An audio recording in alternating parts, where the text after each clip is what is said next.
toda la vida, y ellos lograron encontraron en Mateo una persona que tuviera alguien con conocimiento para hacerlo.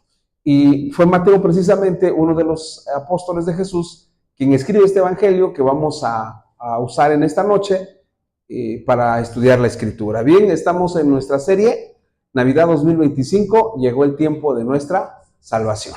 Y puse este dibujo porque vamos a ver un tema referente a la salvación, es decir, Jesús nos salva, y vamos a ver el sentido de la palabra salvación a lo largo de estos minutos, que es muy importante entenderla, comprenderla y sobre todo reconocerla para dimensionar, para calibrar, para evaluar, para medir el regalo que tenemos en la salvación.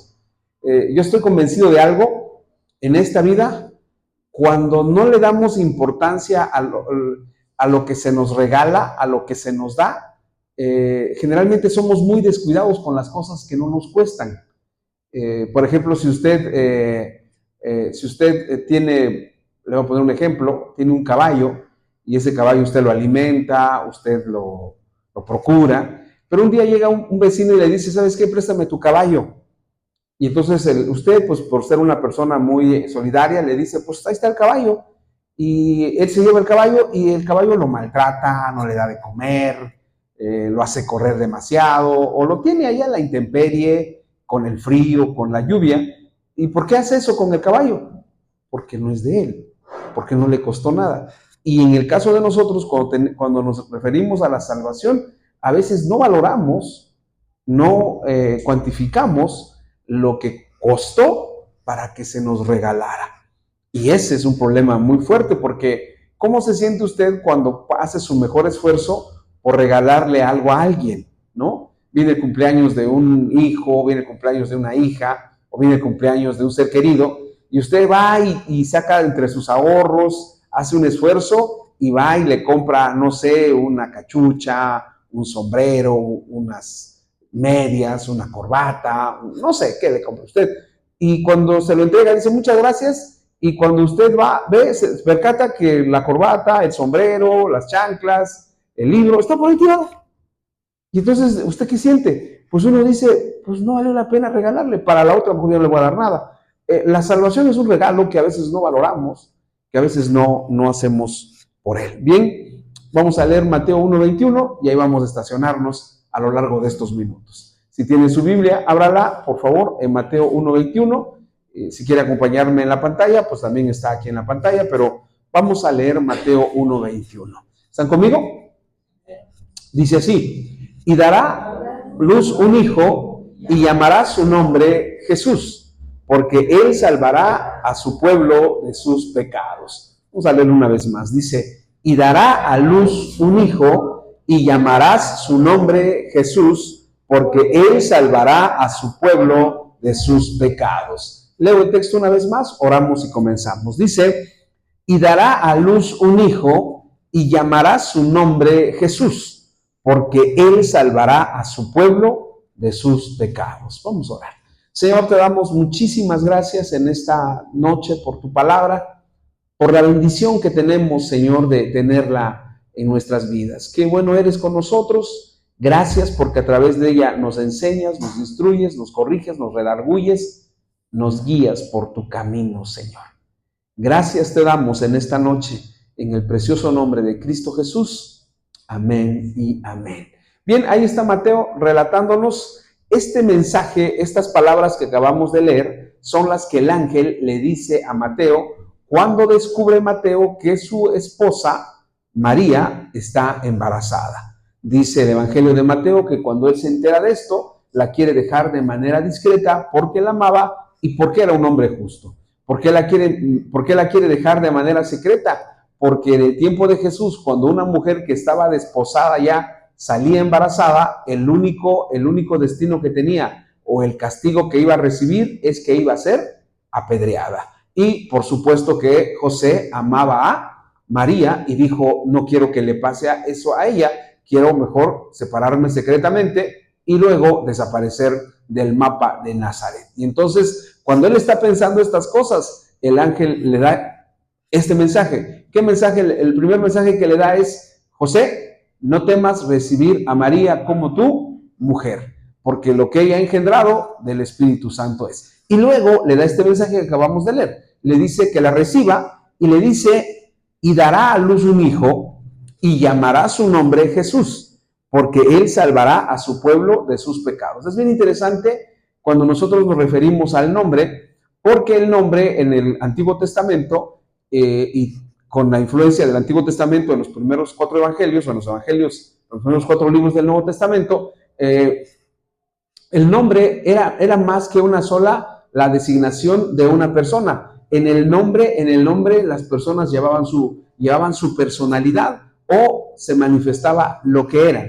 Por ejemplo, en el caso de Jacob, inicialmente su nombre significa usurpador o el que se hace pasar por otro. ¿Perdón? O suplantar, alguien que suplanta, o alguien que llega a un lugar pasándose por otra persona. Y eso lo encontramos en la historia cuando cuando Isaac va a bendecir a sus 2 hijos, a Jacob y a Esaú. Esaú es el primogénito. Luego encontramos en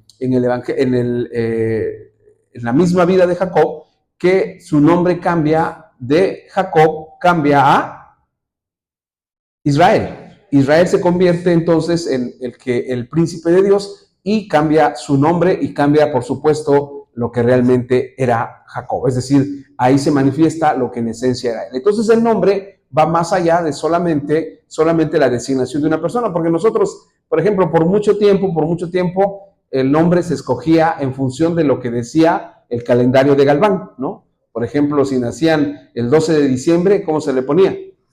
Guadalupe. Si nacía el 24 de junio, Juan, porque es de la fiesta de San Juan. Si nacía el 13 de junio, ustedes dirán: ay, hermano, a duras penas conozco los libros de la Biblia, ahora me va a meter usted en estos menesteres. Si nacía el 13 de junio, el 13 de junio se celebra a San Antonio. Y si nacía, bueno, ya mejor para qué les digo, ¿verdad? Pero se regía por el calendario. Hoy en día, pues ya no. Hoy en día los papás buscan un nombre que nadie lo tenga, ¿no? No tengo nada contra esto, es un ejemplo, es una enseñanza. No vayan a creer que yo tengo algo en contra de los nombres. Alguno me podrá decir: como usted se llama Porfirio, pues usted por eso está molesto. No, hoy en día los nombres son ¿qué?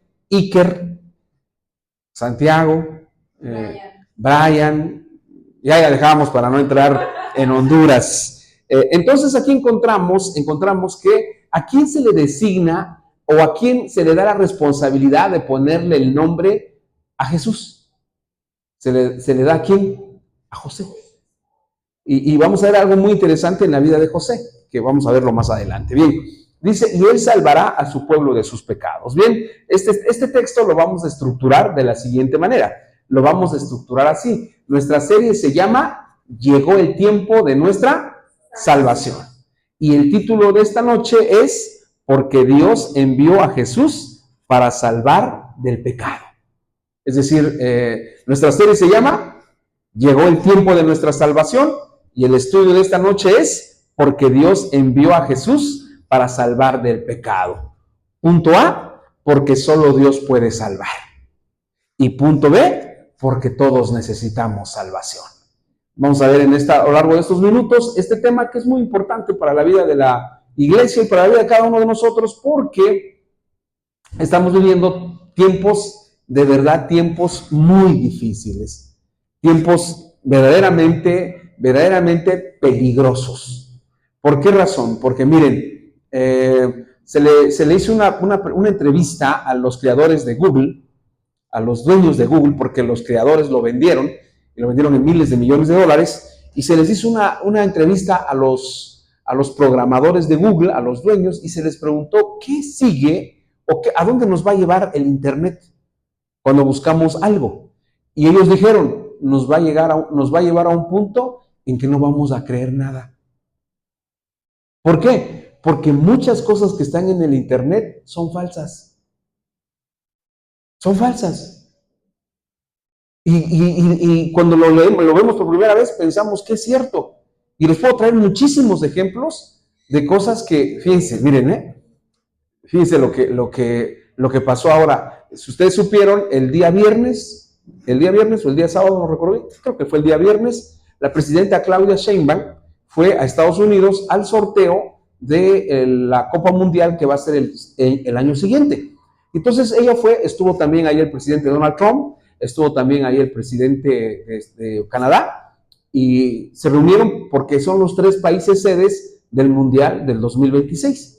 Y entonces una persona en el Twitter subió la siguiente publicación, dijo: atención, atención, me acaban de informar que el avión de la presidenta Claudia Sheinbaum fue desviado porque ha sido detenida.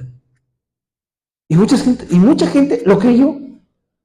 Y dijeron: ya está detenida Claudia Sheinbaum, ya la detuvieron. Y entonces, pues, ¿qué pasó? Pues la presidencia inmediatamente corrigió y dijo: señor, la presidenta Claudia Sheinbaum no ha sido detenida. Y esa misma persona dijo: sí, es que sí la querían detener, nada más que llegaron a una negociación y la soltaron. Ok, estamos en un terreno ¿qué? Minado. Entonces los buscadores de Google dicen, o los creadores de Google dicen, o los administradores de Google dicen, o de los buscadores dicen: ¿saben qué? Va a llegar un punto en que no vamos a creer nada, porque todo lo que se dice ahí no se sabe si es verdad o es mentira. Bien, ahora en cuanto a nuestras doctrinas, hermanos, yo les quiero decir una cosa: el lugar más peligroso para formarse o para informarse o para desarrollar nuestros estudios es el Internet. Y no porque esté mal lo que pueden enseñarnos ahí, sino porque a veces no sabemos la intención que hay detrás de cada persona que está enseñando. Ok, esos son nuestros puntos. Nuestra serie se llama Llegó Navidad 2025, llegó el tiempo de nuestra salvación. El estudio de esta noche se llama Porque Dios envió a Jesús para salvar del pecado. Punto A, porque solo Dios puede salvar. Y punto B, porque todos necesitamos salvación. Introducción, como siempre, vamos a la introducción. La introducción del nombre Jesús o Josué en la Biblia es muy interesante. O la mención debería de ser. La mención del nombre de Jesús o Josué, ahorita les voy a explicar por qué puse Jesús y Josué juntos, en la Biblia es muy interesante. El nombre de Josué lo encontramos en la persona de un hombre llamado Josué, que fue fiel servidor de Moisés durante la liberación de Egipto y luego durante los 40 años de peregrinar en el desierto. En realidad, él no se llamaba Josué, sino se llamaba Oseas. Y si ustedes han leído el libro de Números, fue uno de los espías que Moisés envió a reconocer la tierra. Él se llamaba Oseas y siempre después de su nombre decía Oseas, hijo de Nun. Siempre dice así el texto, Oseas, hijo de Nun. Pero Moisés, cuando lo conoce y cuando empieza a servirle, ya no le llama Oseas, sino le llama Josué. Y a partir de ahí conocemos a Josué. Ahora nosotros en el español nunca vamos a entender o nunca vamos a comprender por qué tiene que ver Oseas con Josué, el nombre.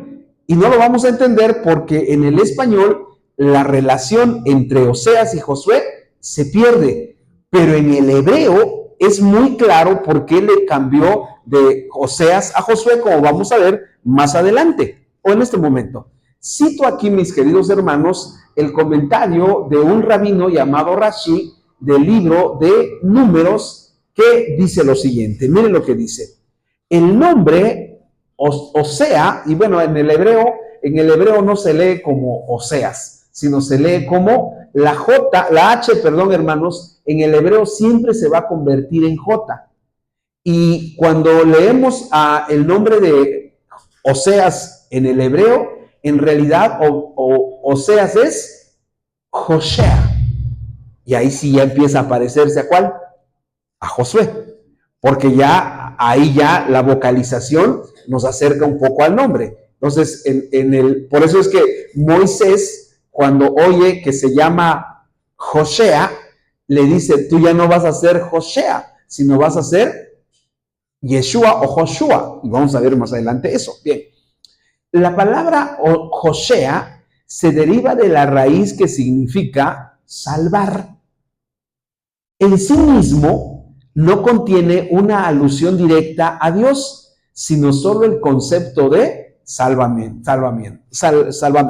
Es decir, ¿qué es lo que está diciendo? El nombre de Joshea o el nombre de Oseas significa solamente salvación. Es lo que significa. Tal vez sea un sustantivo que significa salvación. Cuando el hijo de Nun nació, dijeron, ¿cómo se va a llamar? Y le dijeron, se va a llamar Oseas o Joshea, que significa salvación. Bien, hasta ahí está claro. Puse las letras en hebreo. ¿Sí las alcanzan a ver? ¿No? Esa letra, el hebreo, mis queridos hermanos, se lee de derecha a izquierda. No es como el español. El español lo leemos de izquierda a derecha. Por eso es que escribimos así. Pero en el hebreo se escribe al revés. Se escribe de derecha a izquierda. Y si ustedes ponen atención, ahí encontramos las letras de Oshea, que es la G que la estudiamos cuando estuvimos viendo el tema de Lamentaciones, estudiamos letra por letra, pero ya cuando empieza uno a entrar a este tipo de cosas, la gente dice, pastor, déjenme en paz con la gramática en español, ya no me meta más cosas porque voy a terminar hablando no sé qué. Bien, ahí están esas 4 letras que tienen que ver con el nombre de Joshea. Ok, ahí estamos. La palabra Oseas o Joshea significa salvación. Al cambiar el nombre de Joshea o Yeshua, le agregó una letra que puse ahí, esa letra hebrea que parece ahí chiquita, es la letra Yod, que también la vimos cuando estudiamos el libro de Lamentaciones. Es una pequeña letra chiquitita que se hace es como una uñita, cuando se corta la uña, como así cortadita, y es la palabra Yod. Nosotros cuando leemos, por ejemplo, el Evangelio de Mateo dice, porque ni una jota ni una tilde pasará que no se cumpla de la palabra de Dios. Ahora, ¿por qué dice una jota y una tilde? Porque la palabra jota en realidad es la palabra yod. ¿Por qué es la palabra yod? Porque es la letra más chiquita del alfabeto hebreo. ¿Eso qué significa? Significa que por más pequeña que parezca o por más pequeño que parezca un mandamiento de la Biblia, no va a dejar de cumplirse. Por ejemplo, hay algunos mandamientos que uno no logra asimilar o uno no logra entender, no logra uno comprender, porque tenemos un problema fuerte y grave a la hora de entender y comprender por qué Dios nos manda a hacer cosas que definitivamente pensamos, creemos, pues que no tiene sentido hacer eso. Por ejemplo, ¿qué cosas no nos cuesta mucho trabajo hacer y uno dice, pues si no lo hago no hay ningún problema? Por ejemplo, nos dice, ama a tu enemigo. O nos dice, fíjense lo que nos dice, si tu enemigo tuviere sed, dale de beber. Y uno dice, pero pues ¿para qué le doy de tomar?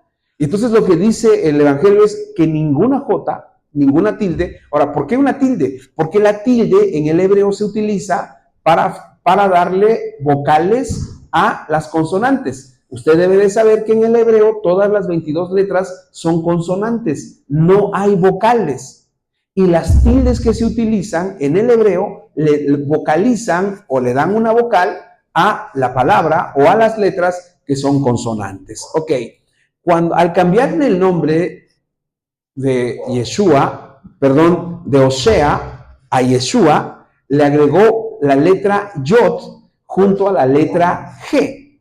De este modo, añadiendo a su nombre el nombre divino, tilde y G, una forma abreviada del tetragramatón. Ya voy a acabar con esto, hermanos, solamente es como una introducción. El tetragramatón son las 4 letras que forman el nombre de Dios.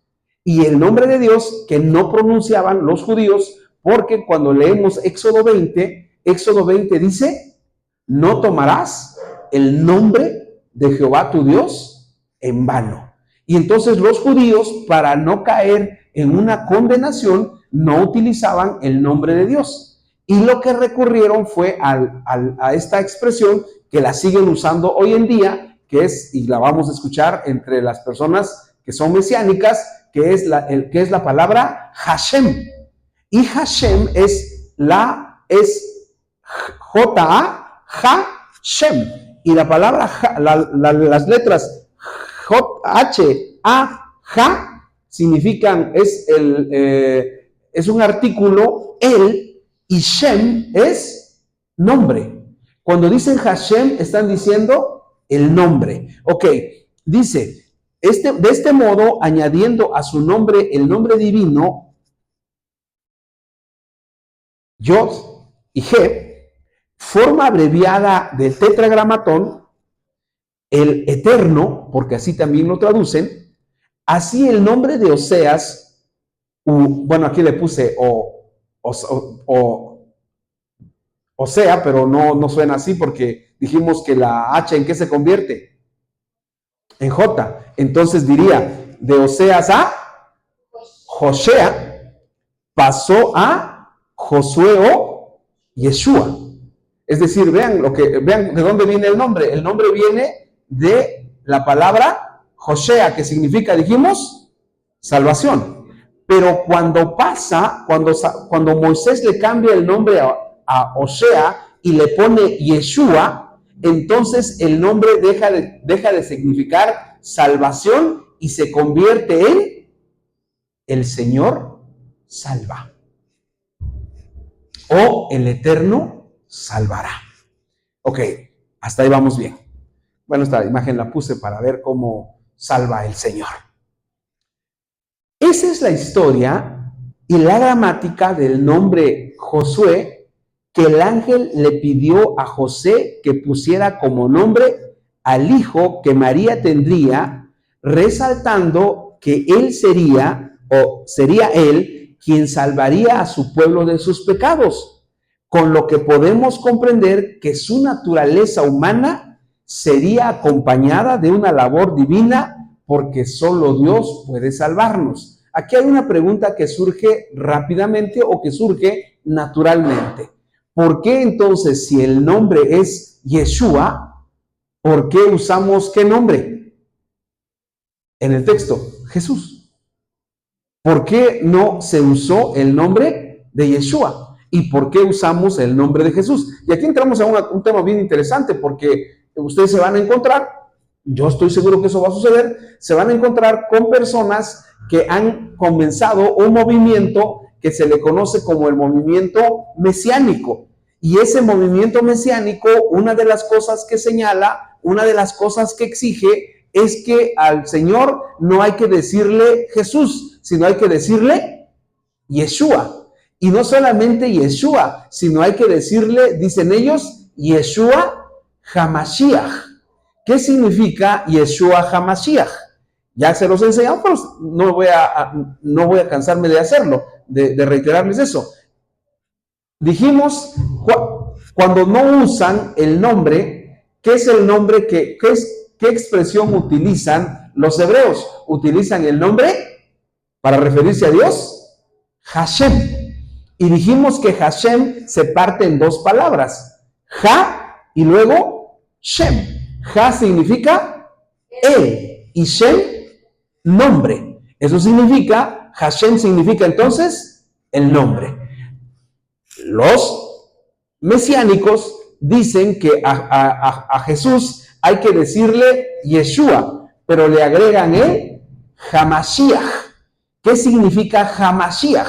Ahí volvemos a encontrar la palabra Ha y luego Mashiach, que significa Yeshua HaMashiach, el Mesías. Jesús, nosotros si lo traemos al español, significaría Jesús, el Mesías. Pero ellos dicen que hay que decirle ¿cómo? Yeshua HaMashiach. Ahora, usted puede decir de los dos sin ningún problema. Usted puede decir, cuando le digan, ¿y sabes cuál es el nombre de Jesús en hebreo? Claro que sí. ¿Cuál es? Yeshua. Y si quieres le agregamos HaMashiach, que significa el Mesías. Ok, aquí la pregunta que surge entonces es, ¿por qué utilizamos el Jesús y no el Yeshua? El nombre Jesús que usa el Nuevo Testamento, hermanos, procede del griego Jesús. Es decir, en el griego, la palabra que se utiliza para Jesús es Jesús.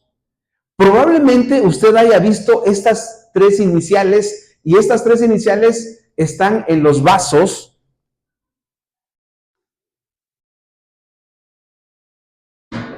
si usted es observador, observadora o fue observador, observadora, estas tres letras IHS aparecen ¿en dónde? Aparecen en el cáliz que usa en la Iglesia Católica, y aparece también está su altar y está como una mantita, y en esa mantita aparece la I, la H y la S, que son iniciales en latín que significan Jesús hominum salvator, que se traduce como Jesús salvador de los hombres. Pues ya más o menos vamos viendo. Ahora, ¿por qué se utiliza el Jesús? Porque en el griego la palabra Jesús es la palabra Jesús, que ya traducido al español la utilizamos como Jesús. Pero ¿qué es lo que vamos a entender? Que Yeshua, que Jesús o que Jesús es que lo mismo. Ok, ahora, pero ¿por qué les hice todo este recorrido gramatical y todo este recorrido de nombre? Porque ¿qué fue lo que le dijo el ángel a José? Dice el texto que leímos, dice Mateo 1:21, dice de la siguiente manera.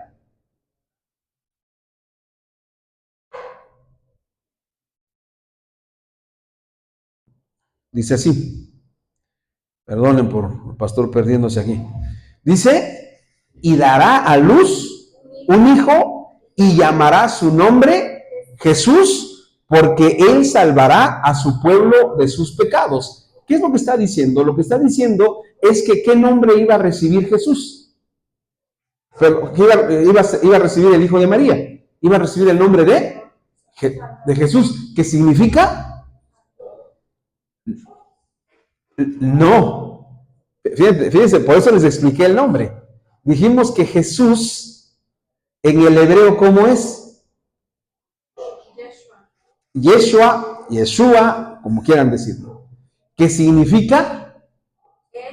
El Señor salva. Entonces, cuando el ángel le dice a José que cómo le va a poner al hijo que va a tener María, le va a poner Jesús o Yeshua, que significa el Salvador o el Señor salva. Y luego le da la razón por la que le va a poner ese nombre. ¿Cuál es la razón? Según el texto. Porque él, observen bien esta expresión porque es interesante. El nombre de por sí ya, ¿qué significa? No, Osea significa salvación. Yeshua, ¿qué significa? El Señor salva o el Señor salvará. Ok, cuando el ángel le dice a José que le va a poner Yeshua, ahí pudiera haber terminado el texto, porque el nombre de Jesús en el hebreo es el Señor salva. Pero le reitera cuando le dice, porque Él salvará al pueblo de sus pecados. ¿Eso qué significa? Hay una reiteración en esa idea. Es como que si yo les dijera, como dicen a veces, ¿no? Los maestros de primaria, más los de secundaria, cuando juegan con nosotros, cuando estamos estudiando, nos dicen, les voy a hacer una pregunta tan fácil como la que se les hacía a los alumnos de antes. ¿De qué color es el caballo blanco de Napoleón? ¿De qué color es? Pues blanco. Ok, es lo mismo aquí. Le llamarás Yeshua, que significa el Señor salva. Y luego, ¿qué dice? Porque Él salvará. ¿Qué es lo que le está diciendo a José? Le está haciendo una reiteración. Le está subrayando una verdad. ¿Por qué? Porque José tenía un problema. Nosotros cuando leemos, nosotros no logramos entender a los personajes bíblicos porque nosotros ya tenemos la historia concluida. Pero si nos ponemos en el lugar de ellos, quiero más bien, me imagino a José, ¿cómo nos ponemos cuando alguien nos decepciona? Cuando nos sentimos decepcionados, hay de decepciones a decepciones. Hay decepciones financieras, cuando, híjole, estamos esperando que alguien pues nos eche la mano porque andamos así medios fríos, ¿no? Y sabemos que esa persona lo puede hacer, y te dice, lo voy a hacer, pero ven a buscarme a mi casa el lunes. Tú llegas el lunes confiado diciendo, ya me dijo que fuera el lunes, ya se va a resolver. Llegas el lunes y te dicen, no, él se fue de vacaciones desde el sábado. ¿Cómo te sientes? Decepcionado, frustrado. Esa es tranquila. Ahí les va la más dolorosa, la más difícil de los seres humanos. La decepción amorosa. ¿Cómo te sientes cuando te enteras que alguien te traiciona? Pues te sientes mal. Ahora, así se sentía José. José se sentía sumamente frustrado y sumamente decepcionado. ¿Por qué? Porque su novia o esposa ya estaba embarazada. Y entonces el ángel le aparece y le dice, ella va a dar a luz un hijo. ¿Quién es? María. Ella va a dar a luz. ¿Y tú? Porque no dice ustedes, porque no dice alguien más, sino le dice, tú le vas a poner por nombre Jesús, que significa Yeshua, que quiere decir el Señor salva, porque Él salvará al pueblo de sus pecados. Es decir, hay ahí una reiteración que nosotros debemos entender y comprender. ¿Por qué razón? ¿Ustedes no creen? La Biblia cuando se refiere a José, dice que era un hombre justo. Cuando la Biblia declara que una persona era justa, en el Antiguo Testamento, significaba o quería decir que esa persona tenía dos características o tres características muy interesantes. La primera característica es que era un hombre de oración. Y la palabra oración en el hebreo es la palabra tefilá. La segunda característica de un justo, además de ser un hombre de oración, la segunda característica de un hombre justo es que tenía fe. Y se le conoce a la fe en el hebreo como emuná, que va más allá de una concepción, la fe va más allá de una concepción racional. ¿Por qué? Porque la razón siempre nos engaña, la razón siempre nos traiciona. Nosotros leemos la Biblia y decimos, por ejemplo, ¿no? Hay gente que a veces, en ocasiones hemos ido a orar por enfermos con algunos hermanos y entonces oramos y decimos, Señor, sánalo, Señor, obra poderosamente, obra grandemente, y ya salimos de allá y no falta un hermano, una hermana que dice, oiga, ¿y si irá a sanar? Pues si fuiste a orar. Me acuerdo de la anciana que una vez en un pueblo no llovía. Y entonces dijeron, vamos a tener un culto de oración para que llueva. Vamos a venir a orar y vamos a ir. Entonces llegaron todos en la tardecita y llegó una hermanita con su paraguas. Y todos le dijeron, ¿por qué trae el paraguas? Y les contestó, no vamos a orar para que llueva, pues. Ok, segunda característica de un hombre justo, era un hombre de fe. Y la tercera característica de un justo es que conocía la Escritura, conocía la Torah. Ahora, José era un hombre justo. Por eso dice en los versículos anteriores, creo que en el 18, dice, el nacimiento de Jesús fue así. Estando María desposada con José, se supo que estaba embarazada. Creo que en el versículo 19 dice, José, como era justo, quiso dejarla secretamente o en secreto. ¿Cómo era José? Era un hombre justo. Ahora, pero aún con todo eso, hermanos, con todo eso, por el texto que estamos leyendo, yo pienso que José tuvo un problema. ¿Cuál fue el problema? El problema es que era difícil de creer que una mujer saliera embarazada sin la intervención humana. Era difícil. Y nosotros decimos, pero ¿cómo le fue a pasar a José eso? pues imagínense, nosotros nos pasan cosas todavía más tremendas o cosas más complejas cuando se trata de confiar en Dios. Porque a veces nosotros no confiamos completamente en Dios. Ahora, José tuvo ese problema con todo y que era justo. Tenía fe, era un hombre de oración y era un hombre de escritura o de estudio de la Biblia. Bien, seguimos. Estamos por acá. Ya pasamos acá. Jesús significa el Salvador de los hombres. Cuando el ángel se le apareció a José y le dijo que pondría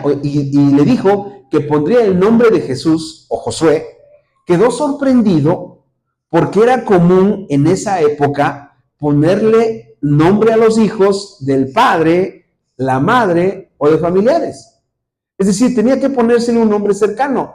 Sigue existiendo eso, pero ya no mucho, ¿verdad? Porque lo que hacemos ahora es decir, ¿cómo se va a llamar? Pues generalmente el primer hijo varón. Antes, hoy ya no sé cómo sea hoy en día, pero el primer hombre varón se le pone el nombre de ¿quién?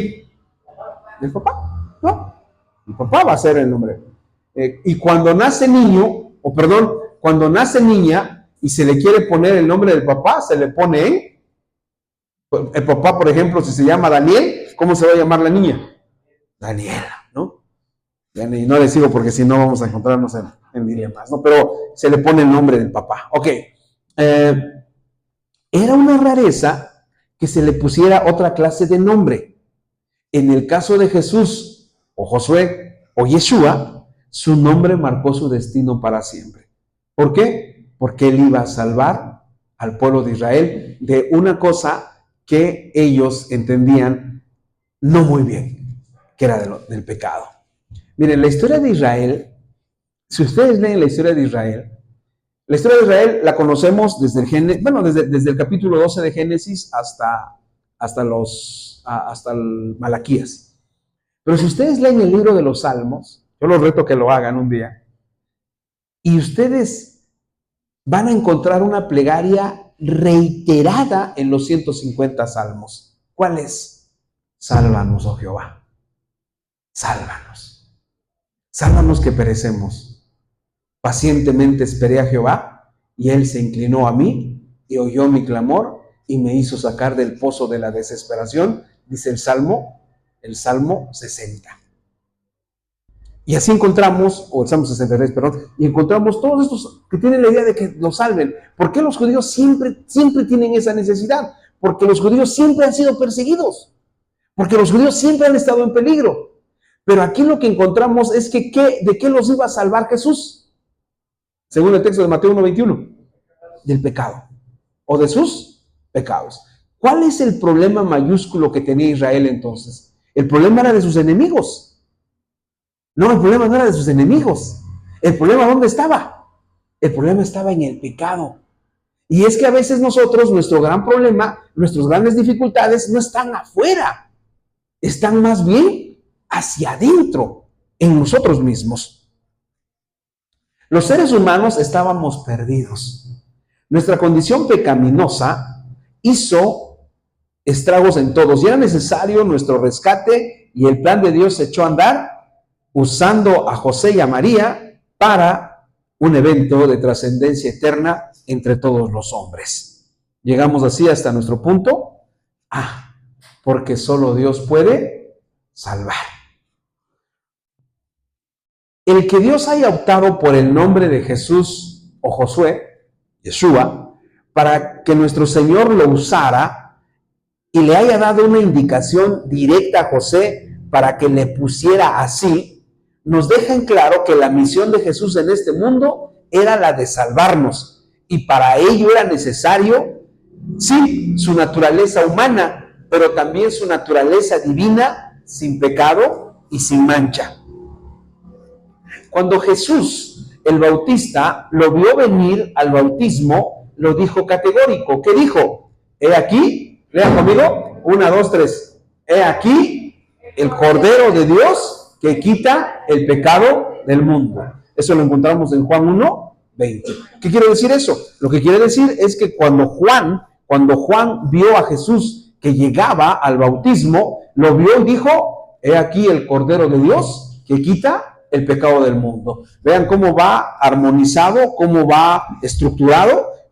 Cuando el ángel le habla a José, le dice que le ponga por nombre José o Josué, Yeshua, porque él salvará al pueblo de sus pecados. Juan, cuando Jesús han pasado 33 años o 30 años aproximadamente, cuando lo ve llegar al bautismo, dice: he aquí el Cordero de Dios que quita el pecado del mundo. Aquí ya entramos a una cuestión sobre el pecado y sobre la salvación más amplia, porque cuando leemos Mateo 1:21, dice que él salvará al pueblo de sus pecados. ¿A qué pueblo se refería? Al pueblo de Israel. Pero ya cuando lo encontramos con Juan, dice: he aquí el Cordero de Dios que quita el pecado ¿de quién? Del mundo. Nos queda claro entonces que el hombre tenía y tiene una profunda una necesidad espiritual. El pecado lo tiene acorralado, es esclavo del pecado y como tal no puede librarse de la maldad que le encadena, y la única manera de ser salvo es a través de Jesucristo, el Hijo de Dios que nació en un pobre pesebre acompañado solo de sus padres. Es decir, todos los seres humanos necesitamos ser salvos, necesitamos que un Salvador que nos salve ¿de qué? En este caso, en Mateo 1:21, ¿de qué nos va a salvar? Del pecado. Y ahora vamos a ver por qué del pecado. Los seres humanos somos incapaces de salvarnos a nosotros mismos. Es decir, nosotros no podemos salvarnos. Es absurdo pensar que un pecador puede salvar a otro pecador, porque no podemos, no tenemos la capacidad ni tenemos la fuerza para que nosotros podamos salvar a otro. ¿Quién es el único que puede salvar? ¿Jesús o Josué o Yeshua? Ninguna persona, por más piedad que pueda practicar, es incapaz de salvar a su semejante. A veces pensamos que como fue una persona muy proba, como fue una persona muy santa, puede hacer algo por nosotros, pero ningún hombre puede hacer algo por otro hombre. Eso es imposible. Solo Dios puede salvar. Durante su ministerio, Jesús repitió esta verdad en diversas ocasiones. Por ejemplo, en Juan 10:39 dijo, lea conmigo Juan 10:39, juntos, 1, 2, 3. Yo soy la puerta, el que por mí entrare será salvo, y entrará y saldrá y hallará pastos. De esa manera, Jesús afirmó su condición de Salvador de la humanidad perdida. Vean lo que dice: yo soy la puerta. El que por mí entrare será salvo. Hay lugares donde colocan en las puertas, generalmente en los bancos, en algunos lugares, en algunas otras instituciones de seguridad, dice la puerta exclusiva para empleados, puerta exclusiva para trabajadores. Por favor, no. Solo personal autorizado. Si hacemos ese ejemplo, nosotros podemos comprender que lo que Cristo está diciendo es: ¿cuál sería el letrero que se pondría según este texto? Yo soy la puerta, el que por mí entrare será salvo. Solo los pecadores. Bueno, ya nos dividimos, ¿verdad? Solo los salvos, solo los pecadores. Pero diría más bien, yo pondría esto: pondría una puerta y pondría Jesús, solo pecadores, para ser salvos. Porque el que está afuera todavía no ha entrado. Si está afuera, ¿qué significa? ¿Cómo está? Perdido o en pecado. ¿Cuándo te salvas? Cuando pasas por esa puerta. Ok, ¿quién es el único que puede salvar? Jesús. Porque su nombre, ¿qué significa? El Señor salva. Ok.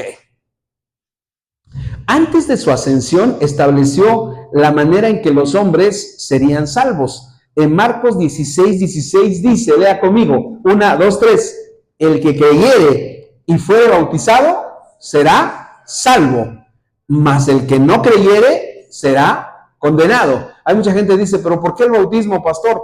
Pero si ustedes ponen atención, se corta la idea del bautismo en la segunda parte. Dice así: el que creyere y fuere bautizado será salvo, mas el que no creyere será condenado. Ahí tendría que haber agregado ¿qué?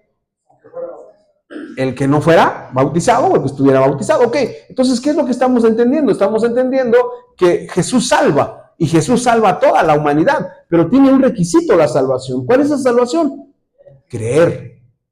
Aquí dice así: el que creyere y fuere bautizado. Aquí entramos a un asunto bien interesante, mis queridos hermanos. ¿Por qué? Porque, digamos, estamos hablando en términos normales, ¿no? En términos lógicos. Pero, por ejemplo, ¿se acuerdan cómo responderíamos a el malhechor que murió en la cruz? Creyó, sí creyó, pero ¿fue bautizado? Entonces, ¿cómo le aplicaríamos esto? Porque es muy sencillo explicarlo cuando nos apoyamos en la Escritura. Cuando Jesús dijo esto, todavía no había resucitado. Y con el malhechor estaba muriendo en la cruz. Entonces, lo que significa es que el malhechor creyó, pero materialmente era imposible que se bautizara, porque estaba pues ya en la cruz y estaba a minutos de morir. Ahora, vean todo esto, el proceso. Le dice el ángel a José: dará a luz un hijo. Tú le pondrás por nombre Jesús o Josué, que significa el Señor salva. Y luego Jesús establece esa misma verdad: yo soy la puerta, el que por mí entrare será salvo. No dijo el que por Pedro entrara, tampoco dijo el que por la Virgen entrara, y tampoco dijo el que por los discípulos entrara. No nos dio tiempo, la información es vertiginosa, pero hace un mes exactamente, fíjense lo que hace un mes ocurrió y que mucha gente no le prestó atención. La Iglesia Católica dijo lo siguiente: María no es corredentora. Siglos, hermanos, siglos, que esa doctrina se predicó en la Iglesia Católica, que podía ser salvo por medio de María. Y la Iglesia Católica hace un mes dijo: esa doctrina la hemos quitado de nuestros catecismos porque está equivocada. María no es corredentora. Y llegamos a la idea que estamos viendo esta noche. ¿Quién es el único que salva? Jesús. En ningún otro hay salvación. En ningún otro. Y aquí esto es interesante, importante, valioso. No salva la iglesia. No salva el pastor. El pastor es igual de pecador que los miembros.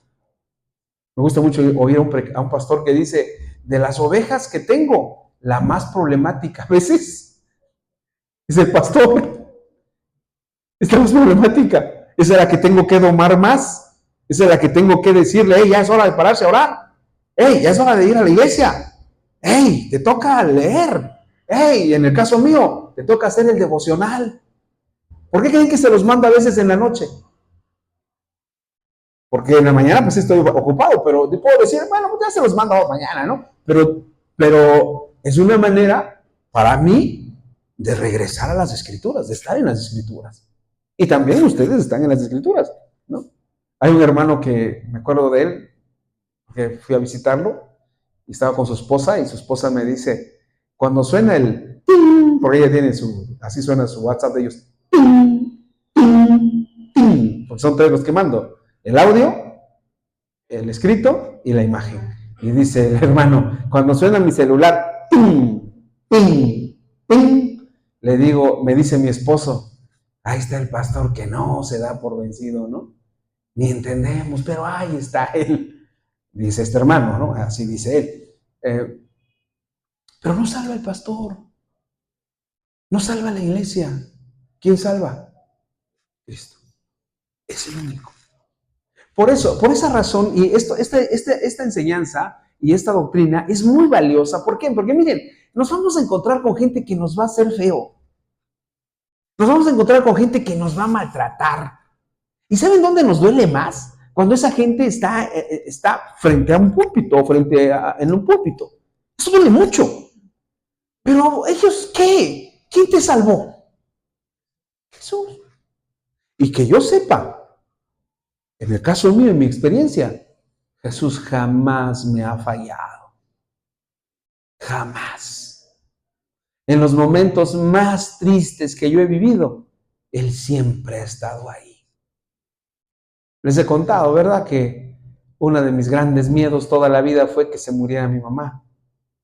Desde niño siempre dije, no, yo tengo que estar grande cuando ella se muera, porque yo no podía estar sin mi mamá. Y hacía yo cuentas, decía mi mamá, ahorita si se muere, tenía 40, decía, yo tenía 10, si se muere a los 50, yo voy a tener 20, y sí voy a aguantar, porque ya voy a tener 20. Y decía yo, no, pero no, todavía no. Y si se muere a los 70, ya voy a tener 30, y entonces sí voy a resistir que ella se muera. Pensaba, porque me dolía en el fondo del alma separarme de ella.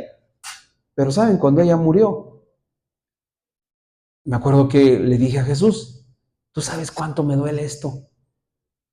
¿Tú sabes cuánto sufro por esto? Abrázame, Señor, porque siento que no puedo. Y siempre estuvo Él ahí. Por eso cuando alguien te haga algo, dile, pues hazme tú, no importa lo que tú me hagas, no importa lo que tú me digas. El que nunca va a fallar y siempre va a estar ahí, se llama Jesús. Siempre. Siempre. Y Él es el único que salva. Bien, vamos a algo adelante. El apóstol Pablo enseñó también esta verdad. En Romanos 5, 9, 10 encontramos la siguiente verdad. Miren lo que dice Romanos 5, 9 y 10. ¿Lo leemos todos juntos? 1, 2, 3. Pues mucho más, estando ya justificados en su sangre, por Él seremos salvos de la ira. Porque si siendo enemigos fuimos reconciliados con Dios por la muerte de su Hijo, mucho más, estando reconciliados, seremos salvos por su vida. Aquí aparece las dos veces la palabra salvar. 2 veces aparece. Dice que estando ya justificados en su sangre, por Él seremos salvos ¿de qué? De la ira. Por eso cuando lee el Apocalipsis, no se asuste. No diga, ay, ¿cómo va a pasar eso? Las 7 trompetas, las 7 copas de ira y las 7... ¿Las 7 qué? Plagas, no hay plagas, hermanos. 7 copas de ira, 7 trompetas y 7... No, pero si les pregunto cómo va, con qué canción termina la serie de Juan Gabriel, me la dicen. 7, vamos a hacerle, 7 copas, 7 sellos y 7, ya lo dijimos, 7 trompetas, ¿no? Cuando vemos eso decimos, ay, ¿cómo es que va a pasar eso? Pero eso le va a pasar ¿a quiénes? A los que no sean salvos de la ira de Dios. Pero aquí dice que nosotros, justificados en su sangre, por Él seremos salvos de la ira. Y al final dice, estando reconciliados con Él, seremos salvos. ¿Por quién? Por su vida, de Él. Cuando el ángel le dijo a José que le pusiera por nombre a nuestro Señor Jesús, estaba justamente haciéndole ver que el único que podía salvar era Jesús. Y es el único que puede salvar. Me apuro porque si no, los voy a sacar tarde. Porque todos necesitamos salvación. Punto B de nuestro estudio, todos necesitamos salvación. El ángel del Señor le dijo a José que Jesús salvaría al pueblo de sus pecados. Una frase que lleva a la reflexión, porque los judíos conocían a Dios, pues tenían su palabra, pero sin embargo requerían ser salvados de la maldad, lo que quiere decir que todos necesitamos auxilio en nuestra lucha contra el pecado. ¿Qué quiere decir eso? Porque dice así, le llamarás Jesús, ya dijimos, Josué, ya dijimos, Yeshua en hebreo, por si quiere usted tener ahí el conocimiento, Jesús, Josué, Yeshua, porque Él salvará al pueblo de sus pecados. Y dijimos que el pueblo, ¿quién era? Israel. y lo iba a salvar de sus pecados. Y dijimos hace un momento, ¿cuál es el problema mayor de los hebreos? ¿Cuál es el problema mayor? ¿Y cuál es el problema mayor de nosotros? El problema es que decimos, es que es la economía, es que es las cosas como están, pero el mayor problema que tenemos todos se llama pecado. Y una vez resuelto ese problema, lo demás se va a ir acomodando. Pero mientras eso no se resuelva, pues eso va a estar ahí afectando siempre. Ok. La palabra salvar que usa Mateo en este verso procede de la palabra griego sosó. Esta palabra sosó, que literalmente significa rescatar, como en Mateo 8:25. Esta palabra rescatar tiene una expresión bien interesante. ¿Por qué? Porque en Mateo 8:25 se utiliza así. Lea conmigo Mateo 8:25. 1, 2, 3. Dice: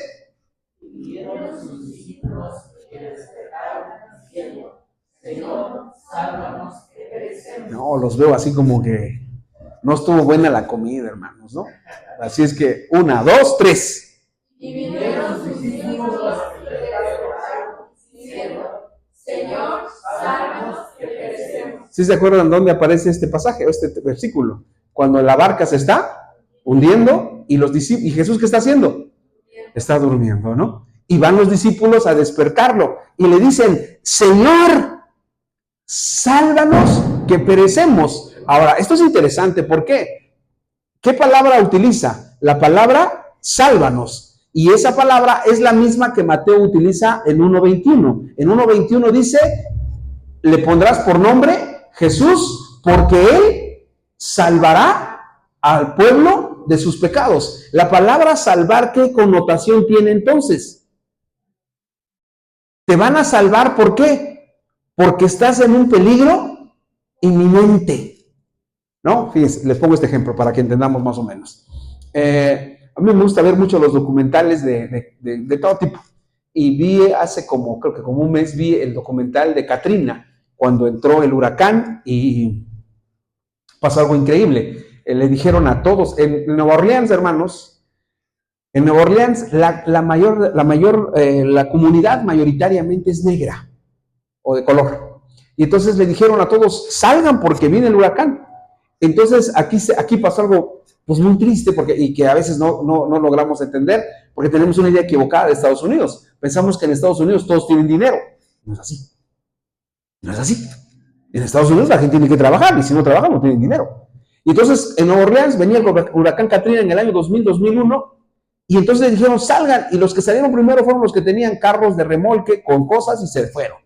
Los que no pudieron, los metieron no sé si fue en el estadio de béisbol del pueblo, de ahí de la ciudad, que era muy grande, y los metieron. Y empezó el huracán.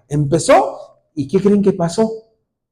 Tenía como una especie de, ¿cómo se llama lo que está hasta arriba? ¿Cúpula? El domo del estadio, que empieza a entrar agua. Y aire. Y las puertas empezaron a ser azotadas porque fue un huracán violentísimo el Katrina. Hubo muchos muertos.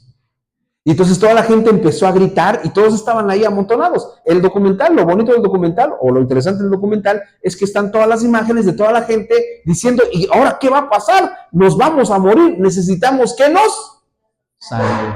Ok, fíjense lo interesante de esto.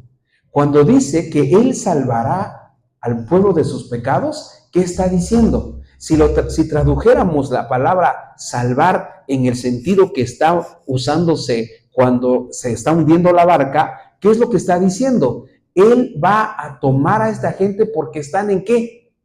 En grave peligro. El pecado es el más grave peligro que tiene el ser humano, no otra cosa.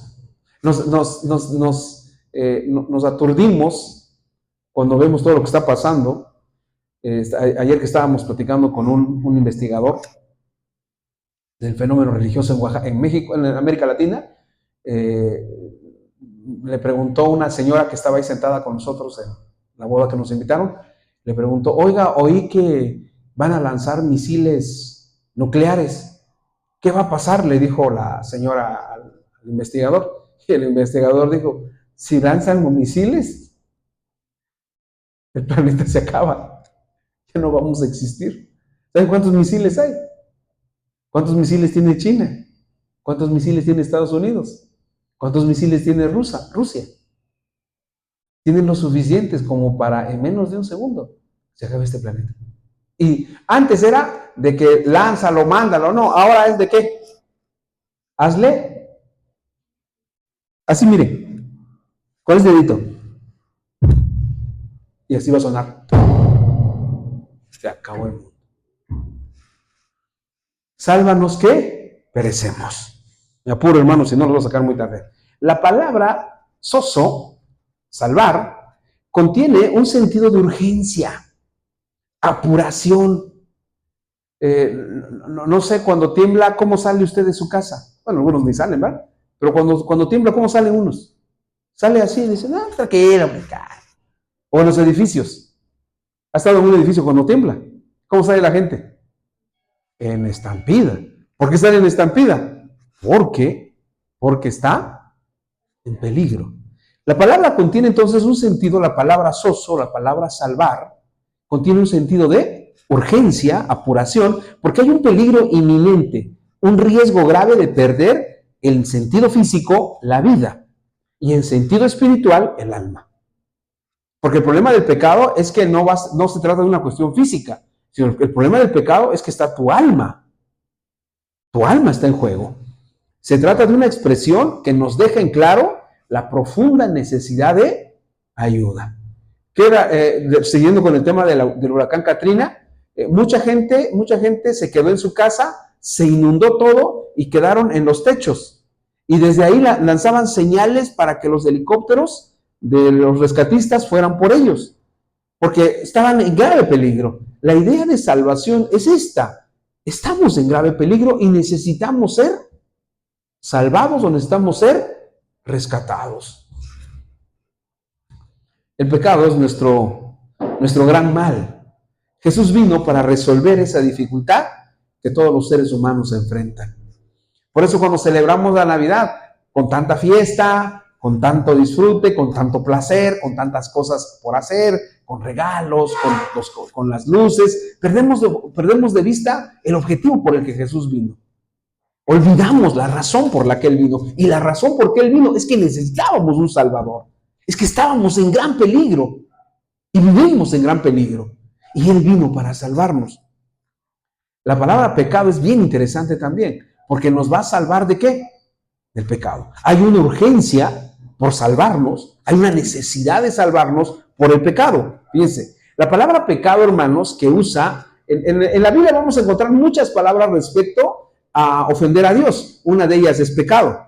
Cuando leemos el Salmo 51, en el Salmo 51 encontramos varias palabras. Si recuerdan, el Salmo 51 dice, ten piedad de mí, oh Dios, conforme a la multitud de tus piedades. Borra mis rebeliones. Lávame más y más de mi maldad. Cuando hablamos del pecado, hay varias palabras, varias expresiones que tienen que ver con la palabra pecado. Pero algunas son rebelión, maldad, iniquidad, prevaricación. Y todas esas palabras tienen un sentido. Pero en este caso, Mateo utiliza la palabra pecado. En griego, esta palabra, bueno, leo desde arriba. La palabra pecado que usa el verso que meditamos procede del vocablo griego amartía. Y esta palabra amartía en griego significa sencillamente fallar, equivocarse o errar en el blanco. Cuando hacemos esa definición, mucha gente dice, entonces no está malo en el blanco, no está malo el pecado, porque solamente ¿qué? Fallé, o solamente erré, o solamente no di en el blanco, o sencillamente me equivoqué. Esta palabra amartía la utilizaban en el griego con un sentido muy particular. ¿Qué sentido? El siguiente. Los griegos del tiempo de la literatura de oro, de esa cultura, empleaban la palabra amartía de la siguiente forma, en sus famosas tragedias, para referirse a este momento crucial de fallo, error o falta de conocimiento que define al héroe trágico y lo empuja hacia su destino inevitable. Les quiero poner este ejemplo. Ustedes, cuando hay un autor griego que escribió tragedias llamado Sófocles, o Sófocles. Este hombre escribió una de las tragedias que muchos lo conocen y en psicología se aplica mucho porque se conoce como la tragedia de Edipo. ¿Qué fue lo que le pasó a Edipo? Edipo era un niño que nació y cuando los griegos estaban muy acostumbrados a estas cosas, lo llevaron a los oráculos y cuando lo llevaron los papás, le dijeron al que hacía los oráculos, ¿qué va a hacer de este niño? Y entonces lo que hicieron fue, le dijo el oráculo, deben matar a este niño, porque este niño va a matar a su papá y se va a casar con su mamá. Y entonces cuando vieron eso los papás, el oráculo les dijo, mátenlo, porque esto va a ser. Y entonces los papás dijeron, no, ¿cómo vamos a matar a este niño si es nuestro hijo? Mejor llevémoslo y tirémoslo en otra ciudad. Y entonces lo que hicieron fue taparlo, se lo llevaron y lo fueron a tirar, digamos, estaban en Oaxaca, y lo fueron a tirar a la otra ciudad, a la ciudad de Jojo, ¿no?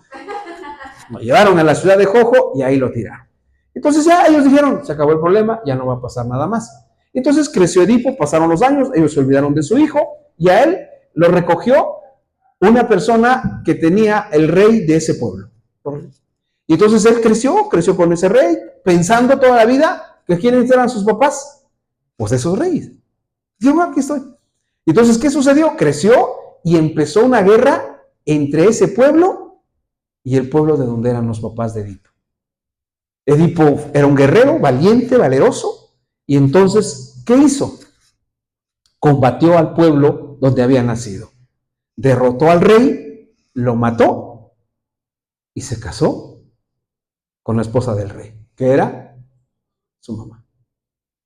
A esa tragedia se le conoce como la tragedia de Edipo Rey. Ahora, la palabra amartía, ¿qué sentido tiene?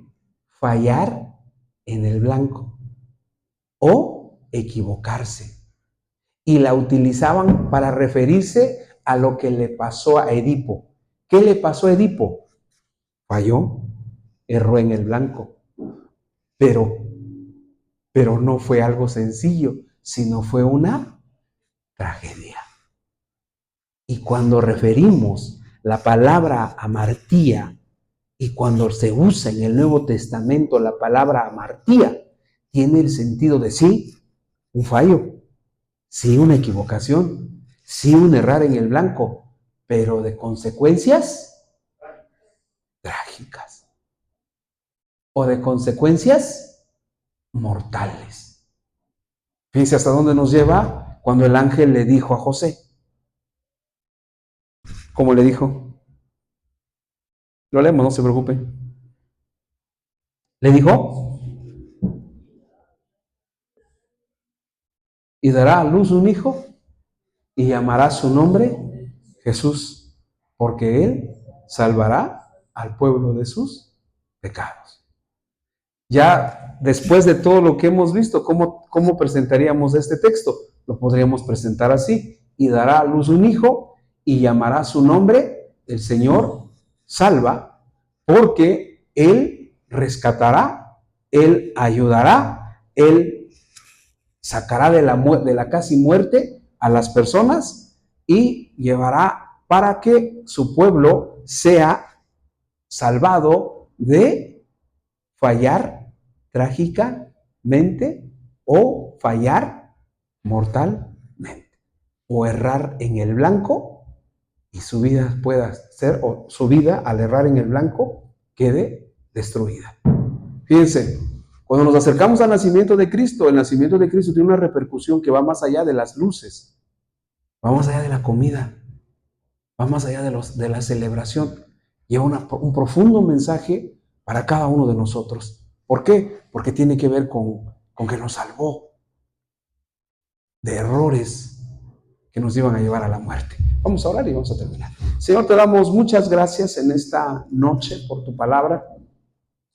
Gracias porque tú nos hablas siempre, porque tú nos enseñas. Queremos que nos ayudes siempre, Señor.